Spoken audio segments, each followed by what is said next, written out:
membantu lipat. Apa ada saya?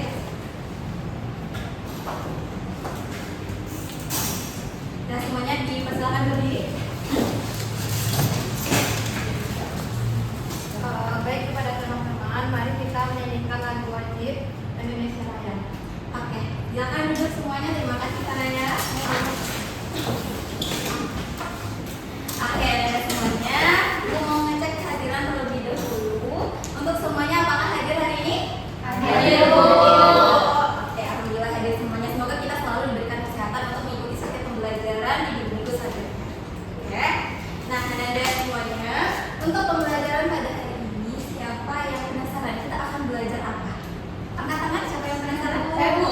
Saya penasaran. Oke, kita akan belajar hari ini yaitu tentang membangun kesadaran hukum. Membangun kesadaran hukum ini adalah pembelajaran yang penting bagi kita sebagai warga negara. Oke, lanjut. Sebelum kita memulai pembelajaran, kita juga harus tahu apa tujuan pembelajaran kita hari ini. Ada 3 poin yang harus Anda capai pada pembelajaran hari ini. Yang pertama, Anda harus mampu menganalisis perbedaan antara kesadaran hukum dan kekuatan hukum yang didorong oleh rasa takut, serta mengaitkannya dengan nilai Pancasila. Yang kedua, Anda harus mampu mengevaluasi faktor-faktor yang mempengaruhi kesadaran hukum melalui analisis kasus ABK Fadil Ramadan. Yang ketiga, Anda harus mampu merumuskan dan mempresentasikan solusi atau tindakan nyata untuk meningkatkan kesadaran hukum di lingkungan sekolah maupun masyarakat. Oke. Nah, Anda sekarang, Ibu coba bisa dilihat gambarnya terlihat? Ya, Bu, bisa, Bu. Nah, sekarang meminta Anda coba bayangkan dulu. Nah, di gambar ini ada 2 situasi, yaitu gambar lampu lalu lintas. Nah, masyarakat yang berhenti di lalu lintas, lampu lalu lintas. Nah, di sini kita pilih seseorang di sini yang bernama Andi. Nah, di sini kira-kira namanya Budi. Nah, perbedaan Andi dan Budi ini, Andi ini berhenti di lampu lalu lintas, berhenti di lampu merah karena ada polisi dan dia takut untuk ditilang, takut untuk dihindar kalau seandainya dia tetap melanggar lampu lalu lintas. Nah, yang kedua itu Budi tetap berbeda keadaannya dengan Andi. Di sini tidak ada polisi. Nah, Andi tetap berhenti karena dia merasa kalau seandainya dia tetap jalan itu bisa membahayakan nyawa orang lain dan bisa membuat seseorang celaka. Nah, dari gambar ini Ibu ingin menanyakan kepada Anda semua, apa perbedaan? Nah, ada pertanyaan yang timbul dari gambar ini. Yang pertama, siapa yang menunjukkan kesadaran hukum? Siapa yang bisa menjawab? Antara Andi dan Budi tadi, siapa yang bisa menunjukkan kesadaran hukum? Bu. Silakan Budi. Andi, Bu. Andi. Oke, kenapa Andi? Karena dia pas ada lampu merah dia berhenti, Bu. Sedangkan si Budi tadi kan terobos, Bu. Oke, benar. Kemudian pertanyaan kedua, siapa yang menunjukkan kepatuhan karena takut disanksi? Siapa? Antara Budi dan Andi tadi. Andi. Betul. Nah, selanjutnya pertanyaan yang ketiga ini lebih yang ketiga itu jika dikaitkan dengan Pancasila, nah sila kedua dan sila kelima, perilaku siapa yang lebih mencerminkan sila Pancasila antara Andi dan Budi tadi? Andi, Bu. Andi atau Budi? Budi. Budi. Oke, benar semuanya.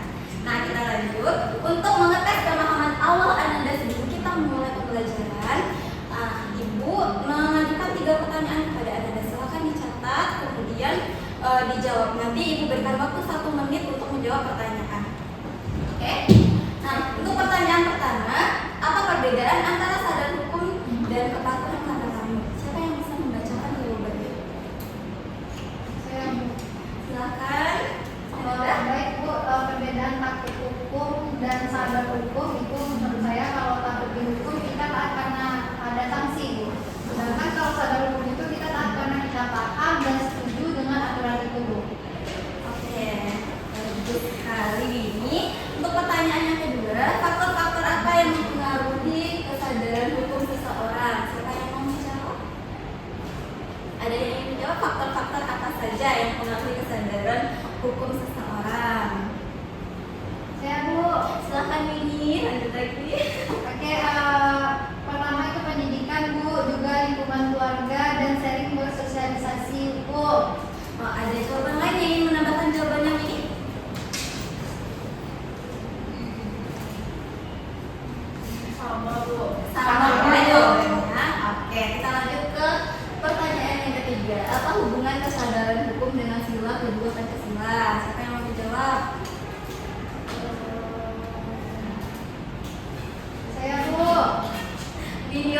Silakan ini. Mengajarkan kita menghormati hak orang lain, kesadaran hukum membuat kita tidak melanggar hak orang lain, Bu. Oke, tepat sekali. Nah, tapi di sini yang Ibu lihat yang jawab cuma ini ada yang lain nggak ikut berpartisipasi. Jadi Ibu minta Anda semuanya silakan fokus ke pembelajaran kita pada hari ini. Tinggalkan apa yang mengganggu pembelajaran kita pada hari ini. Fokus ke Ibu dan pembelajaran hari ini. Bisa? Bisa. Oke, kita lanjut ya. Nah, untuk lebih memahami pembelajaran kita pada hari ini yaitu membangun kesadaran hukum, kita akan membahas sebuah kasus yang akan kita bahas bersama-sama. Nah, untuk video pembelajarannya, Ibu akan tampilkan kepada Anda semuanya. Dan tugas Anda siapkan kertas atau lembar. Kemudian apa yang harus Anda catat dalam video itu? Yang pertama itu fakta yang Anda lihat dalam kasus tersebut. Kemudian pertanyaan yang timbul dalam benak Anda dan kemudian satu kata yang mewakili perasaan Anda terhadap video tersebut. Bisa? Bisa. Siapkan sekarang Ibu akan tampilkan juga.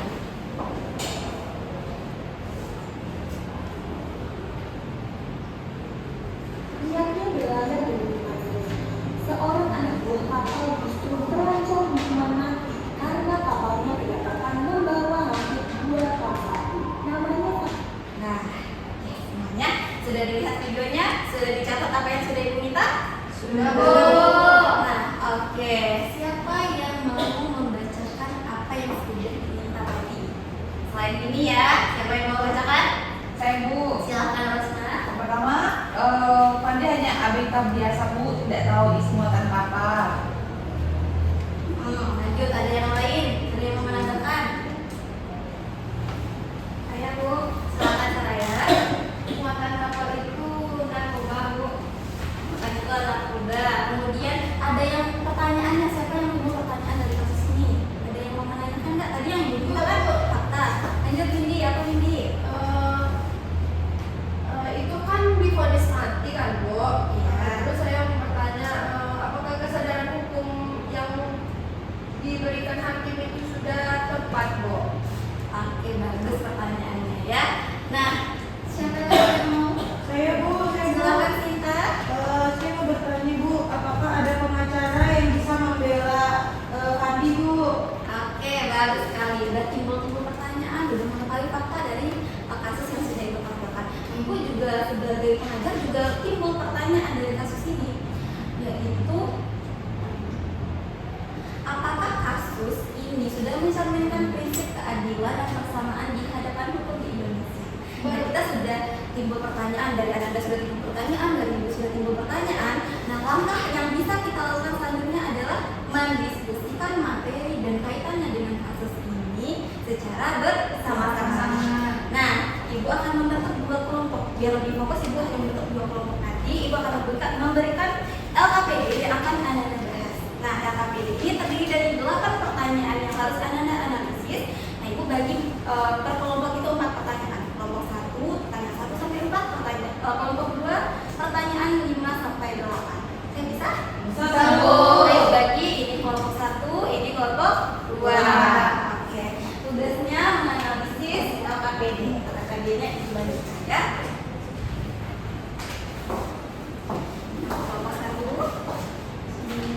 Ini untuk kelompok 2. Nah, Anda untuk mencari atau menganalisis materi dari kasus tersebut, Anda boleh Ibu perbolehkan sebanyak-banyaknya untuk mencari kasus dimanapun. Gunakan teknologi yang sudah Anda punya, yaitu apa? Handphone. Jadi mulailah bekerja dari sekarang, cepat bekerja dan kita akan lanjut presentasi. Ibu berikan waktu 15 menit untuk berdiskusi. Silakan berdiskusi Anda, tidak ada yang berikut. Oke? Kalau seandainya ada yang ragu boleh ditanyakan ya.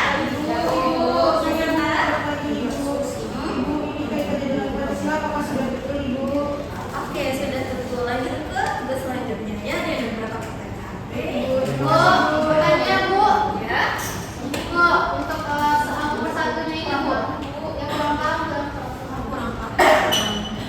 Nah, fakta-fakta ini tuh Anda bisa cari di internet.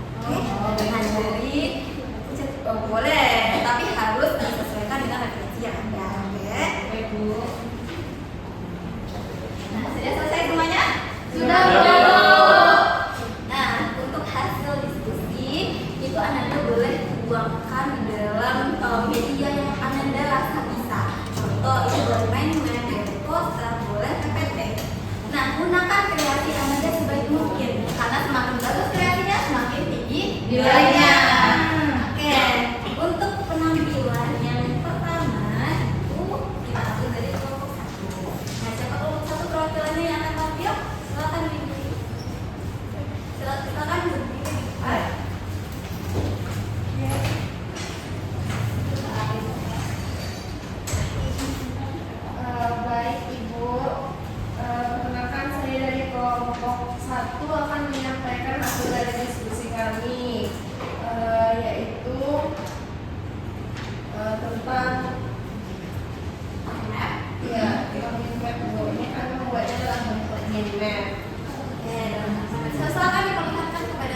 ABK Fani Ramadan, bisa dilihat teman-teman.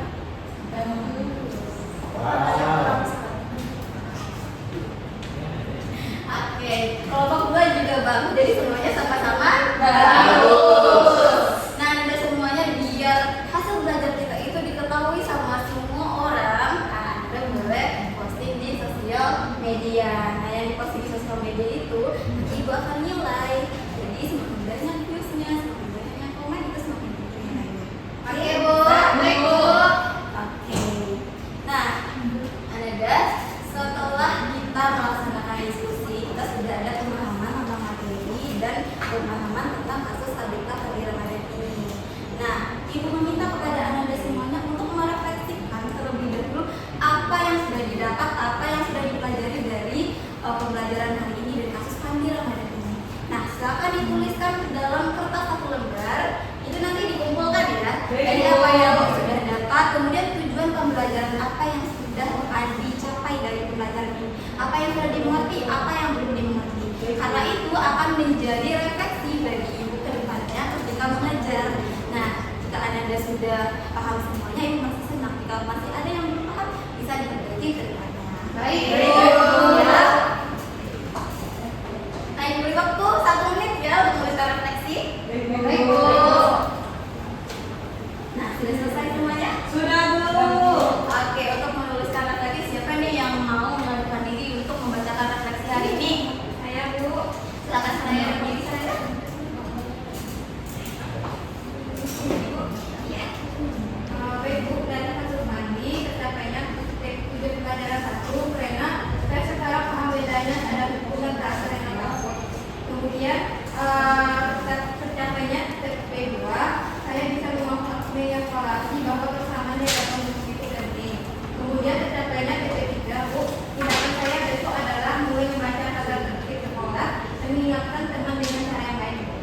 Oke, terima kasih. Sekarang kita berikan tepuk tangan bagi Oke, Anda sebagai penutup dari pembelajaran kita hari ini, Ibu ingin memberikan penguatan tentang materi kesadaran hukum dan kasus Fani ini. Begini Anda, setelah kita mempelajari kasus Fani ini, tujuannya bukan untuk menghakimi seseorang, tapi untuk belajar menjadi warga negara yang lebih baik. Ada pun beberapa hal yang ingin disampaikan. Sebenarnya kesadaran hukum dan kepatuhan atau ketakutan untuk bisa mendapatkan sanksi itu berbeda. Orang yang takut mendapatkan sanksi itu ketika ada ancaman atau tidak ada polisi contohnya di jalan, mereka akan melanggar. Berbeda dengan orang yang sudah mempunyai kesadaran hukum. Orang yang sudah mempunyai kesadaran hukum itu walaupun tidak ada polisi atau tidak ada ancaman sekalipun, mereka akan tetap mematuhi hukum yang ada karena mereka sadar hukum itu dibuat untuk memenuhi hak dan kewajiban kita sebagai warga negara. Nah, selanjutnya Anda semuanya untuk kedua kasus itu mengingatkan kita bahwa hukum yang baik adalah hukum yang adil, hukum yang memberikan kesamaan di depan hukum dan menghormati hak asasi manusia. Dan yang ketiga, hal yang bisa kita lakukan, hal yang bisa tindakannya kayak bisa dilakukan untuk menumbuhkan kesadaran hukum itu adalah lingkungan sekolah, contohnya tidak mencontek, kemudian apabila ada perlindungan itu kalian tidak diam saja dan mengembalikan barang teman yang sudah dipakai. Nah, hal-hal kecil itu bisa Anda lakukan dari lingkungan di sekitar dulu seperti keluarga, kemudian sekolah dan masyarakat. Tidak perlu menjadi polisi, tidak perlu menjadi presiden, tidak perlu menjadi penegak hukum untuk menegakkan keadilan. Oke, semuanya bisa dilakukan dari hal kecil setiap orang bangsa dan warga negara bisa menumbuhkan kesadaran hukum. Oke, bisa dimengerti semuanya? Bisa.